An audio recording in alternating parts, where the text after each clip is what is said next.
Another day, another basketball stories na naman ang pagkukwentuhan natin. At ngayon nga ay pag-uusapan natin ang balitang ready na nga pang Utah Jazz sa darating nila na bagong kampanya at ang balitang bagong malaking trade na magagawa pa ng Philadelphia 76ers ngayong offseason.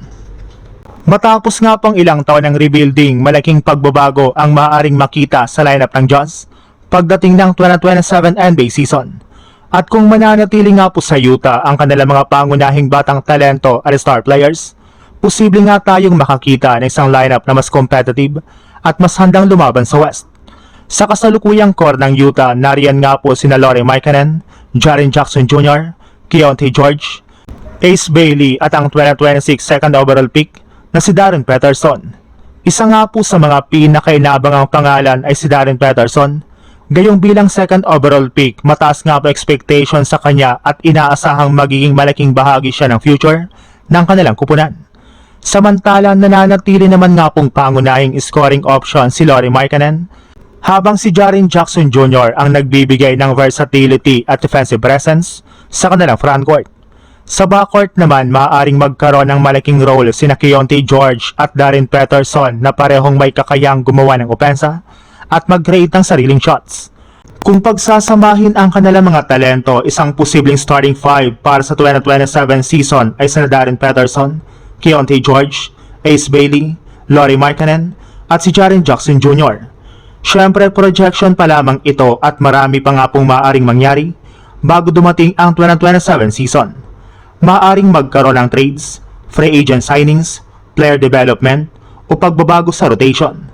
Pero isang bagay nga pang malinaw, hindi lamang simpleng rebuilding team ang gustong buuin ng Jazz. Sa pamamagitan nga po ng kanilang young talent at established stars, maaring papunta na nga po sila sa isang bagong era ng Utah na seryosong gustong bumalik sa playoff picture at kalaunan ay maging contender sa Western Conference. Sa ibang balita naman, isang nakakagulat na trade proposal ang lumutang kung saan posibleng mapunta si Bronny James sa Philadelphia 76ers bilang bahagi ng isang 3-team deal. Sa proposed trade na ito, ang Lakers ay makakakuha kay Daniel Gafford mula sa Dallas Mavericks, samantala ang 76ers naman ay tatanggap kay Bronny James mula sa Lakers. Para naman sa Dallas, matatanggap nga po nila sina Jared Vanderbilt at Jake LaRavia kasama ang isang 2032 first round pick at mga second round picks para sa 2027, 2028 at 2033. Para sa Philadelphia, malaking usapin dito ang pagdating ni Bronny dahil bukod sa kanyang potential bilang batang guard, magiging malaking storyline rin ang posibilidad na makasama niya sa Sixers ang kanyang ama na si LeBron, lalo na kung matuloy dito ang naturang senaryo.